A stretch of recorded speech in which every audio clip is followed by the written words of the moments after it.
2 करोड़ तक की टैक्स चोरी पर क्रिमिनल केस नहीं बनेगा, ब्याज जुर्माने से मामला खत्म होगा। जीएसटी काउंसिल की सिफारिश। विशेष संवाददाता, नई दिल्ली। जीएसटी के तहत 2 करोड़ तक की टैक्स चोरी या गड़बड़ी के मामलों को अपराध नहीं माना जाएगा, यानी इनके खिलाफ आपराधिक जांच नहीं होगी और मामला कोर्ट नहीं जाएगा।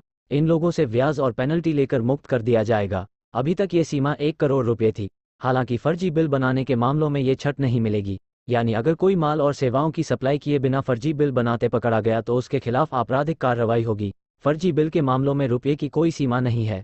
जीएसटी काउंसिल की 48वीं बैठक में कारोबार को सुविधाजनक बनाने के लिए कुछ अपराधों को क्राइम की कैटेगरी से बाहर करने की सिफारिश भी की गई है। इसके तहत किसी अधिकारी के काम में बाधा डालना या उसे जिम्मेदारी निभाने से रोकना, अहम सबूतों को जानबूझकर या तोड़ मरोड़ कर पेश करना और सूचनाएं उपलब्ध कराने में नाकाम रहना अब अपराध के दायरे में नहीं होगा। काउंसिल ने कोई नया टैक्स लाने का फैसला नहीं किया है। समय की कमी के कारण 15 में से 8 मुद्दों पर ही फैसले हो सके।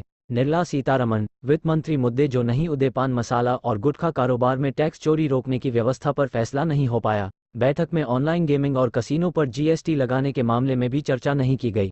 इन पर टैक्स खत्म या घटा। दालों के छिलके, भूसी वस्तु, बायोफ्यूल अब 0% 5%, पहले 5% 18%। काउंसिल ने स्पष्ट किया बीमा कंपनियों के नो क्लेम बोनस पर जीएसटी नहीं लगेगा। 1500 सेंटिकुलम से ज़्यादा इंजन क्षमता वाले 4 मीटर से ज़्यादा लंबी सूफ पर 22% सेस यानी उपकर लगेगा। जो जीएसटी में रजिस्टर्ड नहीं, उन्हें भी ई-कॉमर्स में व्यापार की अनुमति। कंपाउंडिंग फीस की सीमा भी घटी।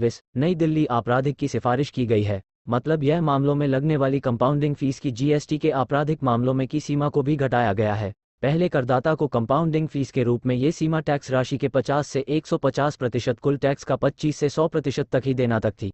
इसे घटाकर कंपाउंडिंग फीस होगा। इसे करदाताओं के लिए बड़ी राहत की सीमा 25 से 100% तक करने के रूप में देखा जा रहा है।